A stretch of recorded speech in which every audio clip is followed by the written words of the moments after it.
The stage was a sea of golden lights. Thousands of faces glimmered beneath them, waiting, holding their breath, for one man's voice to touch the air.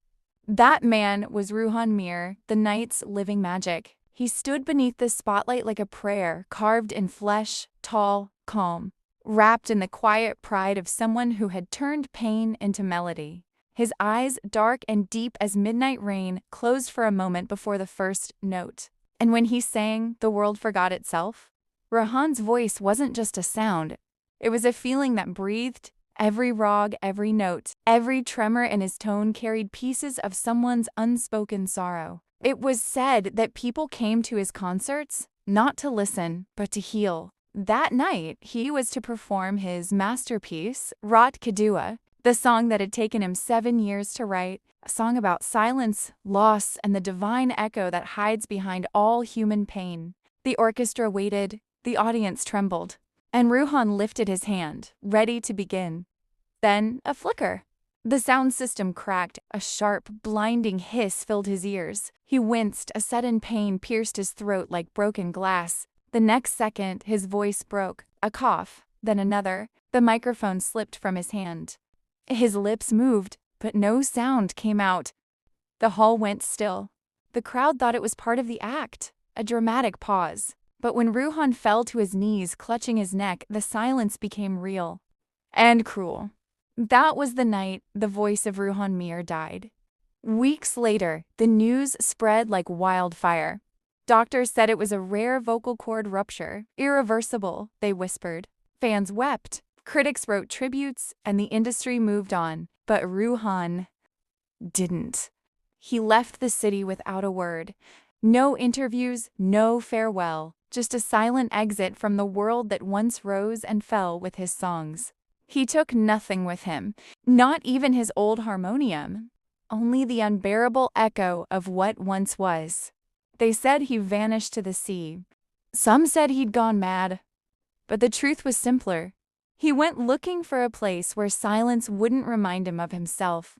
The town of Mirabad was built where the sea whispered to the cliffs. It was a small place, slow, gentle, and a little forgotten, just like the man who now called it home. Ruhan lived in a crumbling house by the shore. Its windows were broken, its walls smelled of salt and rain, and every morning, the wind carried the hum of the ocean, a soundless rhythm that only deepened his loneliness. He no longer touched his instruments. The tampura lay in the corner, strings loosened, gathering dust. Music, once his prayer, had become a wound he refused to look at. Days turned into months. He rode in silence, walked in silence, lived in silence. Sometimes he would watch the villagers from afar, fishermen singing as they pushed their boats into the tides, children laughing like wild birds. He would almost smile, but never quite. Then one morning, the sea brought him a sound. Not of music, but of laughter so pure it seemed to shimmer in the air. He turned. On the rocks below his house, a little girl sat barefoot, drawing patterns in the sand with a stick. Her hair flew like tangled sunlight. Her eyes, dark and curious, glowed with mischief. And she was humming, or so he thought. He climbed down the rocks slowly. The closer he came, the clearer it became.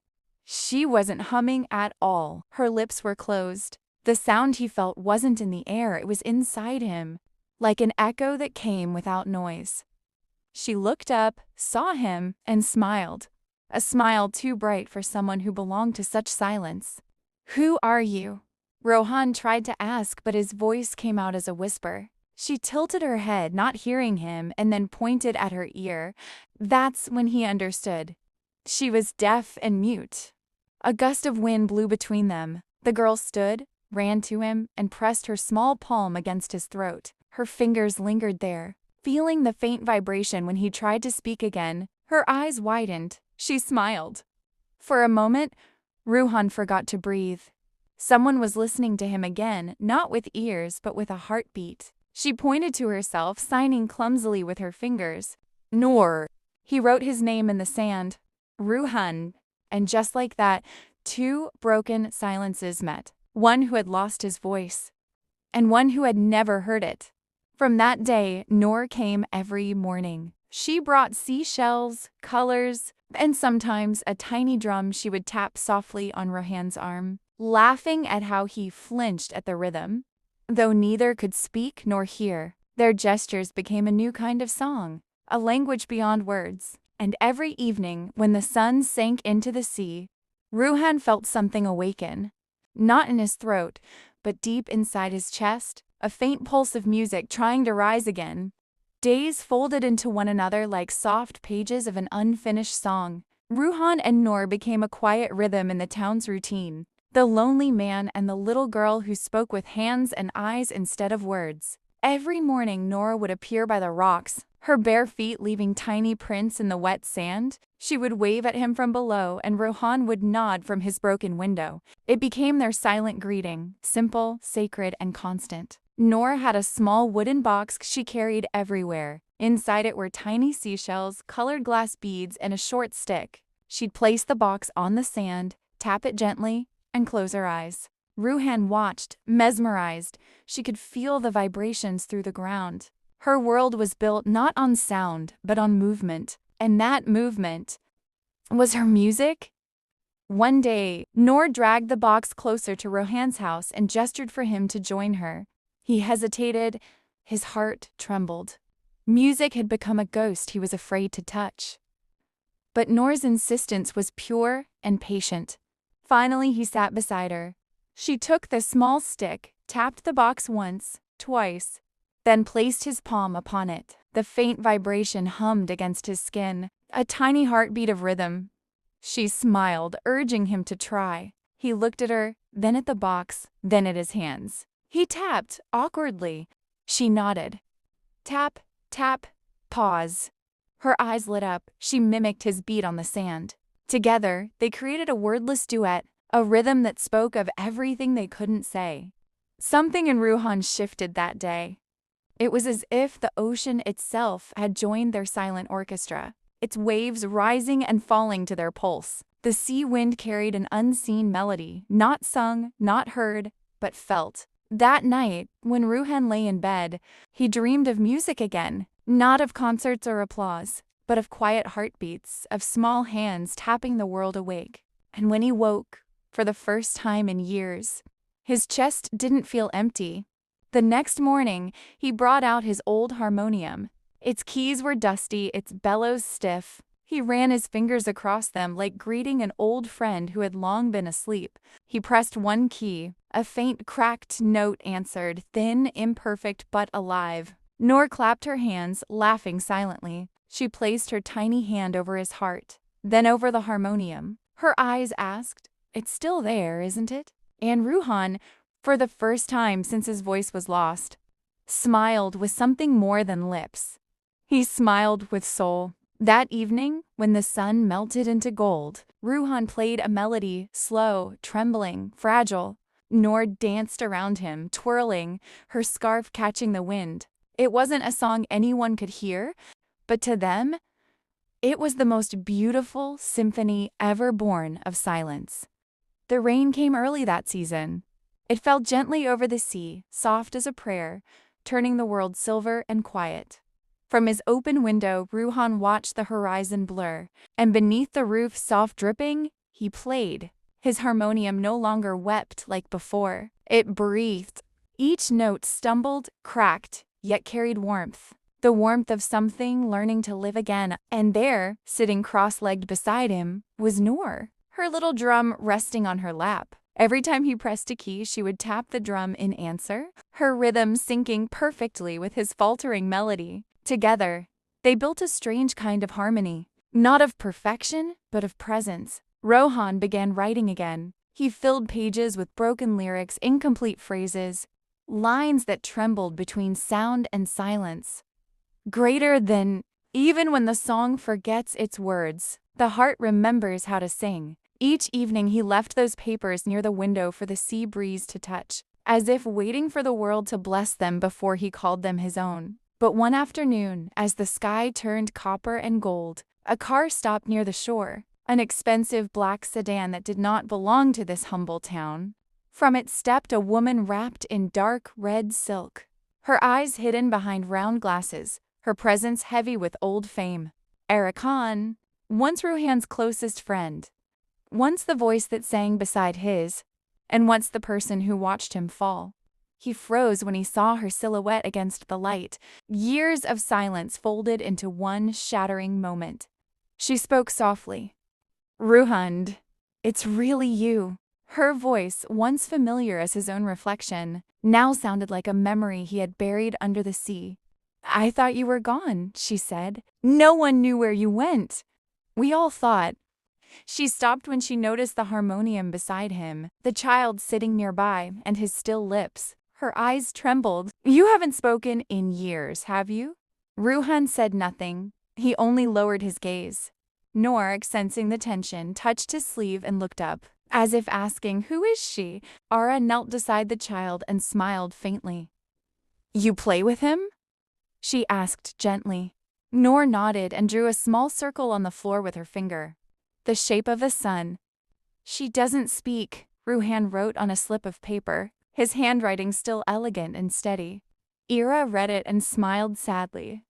Then the both of you speak through music now? Ara stayed for tea. She watched as Ruhan and Noor played their silent rhythm, one key, one tap. And though there was no voice, there was something sacred in the way the soundless room came alive. When the song ended, Ira whispered, You still have it, Rohan, even without your voice. You still have it. But Ruhan shook his head slowly, his eyes drifting toward the sea. She understood. His silence wasn't weakness. It was a choice. He had found a world quieter, deeper, and more honest than applause could ever give. Still, when she left that night, she placed a card on his table. The city festival. 1 month from now, they want you to play again, even if you can't sing. Think about it, Rohan. The world deserves to hear your silence. For hours after she was gone, he stared at that card. The paper trembled between his fingers like a living thing. He looked at Noor, who had fallen asleep beside the harmonium, and whispered inside his heart, Can a man without a voice still sing for the world? The waves outside seemed to answer. Not with words, but with a rhythm older than time. And deep within him, a forgotten song stirred once more. Days passed softly after Ira's visit, but her words clung to Ruhan like salt to skin. The world deserves to hear your silence. He couldn't shake them off. Each morning, when the tide washed the shore clean, he saw Noor's footprints return, small and bright, like promises that the sea could never erase. She came running to him, drum in hand, eyes laughing. And every time she tapped her rhythm, something in his soul answered. A quiet yes, a breath of courage. But now, a question had begun to hum inside him. Could he share what they had, their secret music, with the world? Could the world even understand it? That evening, Ruhan took out the old wooden harmonium again. Its surface bore scratches from years of storms and travel, but beneath the scars, the wood still shone faintly, as if it remembered the touch of his fingers. He pressed a key. A broken sound escaped, not smooth, not perfect. Yet Noor smiled. She touched the instrument gently, then placed her palm on his chest again, feeling the vibration that no one else could see. Rohan closed his eyes. He pressed another note, then another. The harmonium began to breathe, slowly, hesitantly, like a wounded bird remembering how to fly. Noor started tapping the sand with her fingers. He followed her rhythm. The sea joined in, waves thudding against the rocks like soft drums. The wind carried the faint sighs of the harmonium, and for one glorious moment, Rohan felt the world singing with them. It wasn't music the ear could hear. It was the kind only the soul could. He began writing again that night. His pen glided across the paper, trembling with emotion. Greater than music is not made of sound. It is made of what sound leaves behind. The next day, he showed Noor the festival card Era had left. She frowned. She didn't understand. He mimed playing before a crowd, then pointed to his throat and shook his head. Her eyes widened. She shook her hands furiously. She didn't want him to go. She feared the noise, the lights, the stares. Ruhan smiled softly. He took her hand and drew a circle in the air, their symbol for the sunrise. Then he wrote in the sand. Not to sing, just to shine. Her expression softened. She nodded once, then again. The next day, she began helping him prepare. They practiced every evening by the water. Ruhan playing soft, broken notes. Noor beating her drum in time with his breath. Their silence grew stronger, their rhythm more alive. Even the villagers began to gather at the edge of the shore. They couldn't hear much, just faint vibrations. The sigh of waves, the dance of light around the pair who never spoke, and yet tears filled their eyes. Something was being said, something deeper than language. The night before the festival, Ruhan stood by the sea one last time. The moonlight shimmered across the water like melted silver. He looked at the horizon and whispered inside his heart, "If I have no voice, let my silence sing." The tide whispered back, soft, approving. He turned to Noor, who stood beside him holding her little drum. Her eyes shone with pride and trust. He placed his hand on her shoulder, and in that quiet touch, a promise was made, that whatever happened tomorrow, their song would never end. The city had forgotten how to listen, but that night it remembered. The grand hall where Ruhan Mir had once lost his voice was lit again, chandeliers blazing, cameras flashing, crowds whispering his name with disbelief. Posters of his return hung everywhere. Ruhan Mir, live again. A performance beyond sound. No one truly knew what that meant. Some said he would sing again. Others called it a publicity stunt. But those who had once loved him, they came for faith, not curiosity. Behind the stage, Ruhan sat quietly in his white kurta. The air smelled of jasmine and rain. His harmonium rested before him, freshly polished. Beside him, Noor sat cross-legged, her drum in her lap. Eyes wide, a little frightened, but shining with trust. Ira stood near the curtain. "Are you ready?" she whispered. Ruhan didn't reply. He only looked at Noor. She nodded for both of them. When they stepped onto the stage, a hush fell across the whole. The man who once ruled the world with his voice now stood wrapped in silence. A silence so complete, it felt sacred. He bowed once, sat before the harmonium, and looked at Noor. She tapped her drum, one beat. He pressed a key, one trembling note. Another beat, another note. Then another. Slowly, the rhythm began to bloom. Soft, broken, imperfect. But real. The audience leaned forward, uncertain. There were no lyrics, no voice, no melody they could follow. And yet something invisible began to fill the air. A strange peace, a soundless connection. Noor closed her eyes and played with her whole being, her fingers dancing across the drum like drops of rain. Rohan followed her heartbeat, his harmonium breathing to her rhythm. And then the lights dimmed. Ara, from backstage, whispered to the crew, "Turn off the microphones." For a full minute, there was nothing but stillness. No music, no sound, only the faint rustle of breath and the soft pulsing of emotion that hung like light in the dark. Then Rohan lifted his hand and pressed one last note. It cracked, raw and fragile, but it carried every word he had never spoken. Noor placed her hand on his throat, her tiny palm trembling. He closed his eyes, and the hall, for the first time in years, heard silence. Tears rolled down faces in the crowd. Somewhere a man sobbed openly. Someone whispered, "This is music." Another said, "This is prayer." When the final vibration faded, Ruhan and Noor sat still for a long moment. Then, slowly, he raised his hand and placed it over his heart.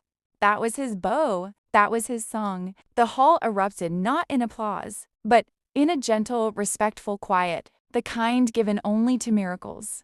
Later that night, when everyone was gone, Ruhan and Noor stood outside beneath the stars. The wind carried the echo of waves from far away. Noor took his hand and wrote in his palm with her fingertip. "You sang." Ruhan smiled, and for the first time he answered without a sound. "We both did." The morning after the concert, the city woke with a strange calm in its heart. For the first time in years, No one spoke of fame or success or failure. They spoke of feeling. Headlines didn't say Ruhan Mir sings again. They said, he taught us to listen without sound. Videos of the performance spread everywhere. Millions watched the silent duet between the broken singer and the little girl. There were no lyrics to translate, no notes to measure. Yet it touched people in ways words could not explain. Children began learning sign language in schools. Old musicians rediscovered the joy of imperfect instruments. And strangers sat quietly together, learning how to share silence without fear. Meanwhile, in the small coastal house at Mirabad, life went on as gently as before. Ruhan and Noor still played every morning by the sea. But now, they were not alone. Villagers gathered to watch, sitting on the rocks in quiet circles. Their hearts open, their voices hushed. Ruhan no longer hid his brokenness. He had turned it into art. Sometimes Ara would visit, bringing paper and ink. She wanted to help him write his memories, the book that would tell the world his truth. But Rohan always smiled and shook his head. He wrote only one sentence on the first page. This story has already been sung. One evening, as the sun melted into the horizon, Noor tugged his sleeve and pointed at the sky. A flock of birds flew in perfect rhythm, their wings moving like musical notes across gold light. Ruhan closed his eyes, letting the wind brush his face. He could feel the music now, in everything. The tide, the stars, the child's laughter beside him. Even in his own silence, Noor placed her hand on his throat again, her small fingers resting where his lost voice once lived. Then she traced 3 words on his palm. It's still here. Ruhan looked at her, tears glinting in his eyes. He nodded. That night, he took his harmonium one last time. He played a tune so soft, even the sea had to lean closer. It was a lullaby for all the voices the world forgets, for all the silences that hide beauty. When he finished, he whispered, not aloud but within his heart, music is not what we hear, it's what stays when everything else fades. Noor smiled in her sleep nearby, her little drum resting beside her like a heartbeat. Outside, the moon glowed bright and full, and the waves carried his silent melody across the endless dark. Forever, the end.